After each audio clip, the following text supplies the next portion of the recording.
എല്ലാവർക്കും നമസ്കാരം. ഇന്നത്തെ ശുഭചിന്ത: ഓരോ പ്രഭാതവും, ഓരോ സൗഹൃദവും, ഓരോ ഹൃദയമിടിപ്പും, ഓരോ ശ്വാസവും സമ്മാനമാണെന്ന് തിരിച്ചറിഞ്ഞാലേ കർമ്മനിരതമായ ദിനരാത്രങ്ങളുണ്ടാകൂ. സഹജീവികളെല്ലാം സമ്മാനമാണ്. പരസ്പരം ആശ്രയിച്ചും ആശംസിച്ചും അനുമോദിച്ചും മാത്രമേ എല്ലാവർക്കും നിലനിൽപ്പുള്ളൂ.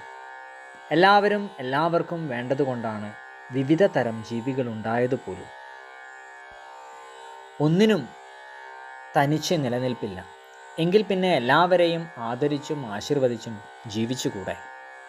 എന്തിനാണ് കുറേ പേരെ ശാപമായും കുറച്ചു പേരെ മാത്രം അനുഗ്രഹമായും കാണുന്നത്? എല്ലാവർക്കും നന്മകളുണ്ടാകട്ടെ. എല്ലാവർക്കും ജീവിത വിജയം ഉണ്ടാകട്ടെ. നന്ദി, നമസ്കാരം.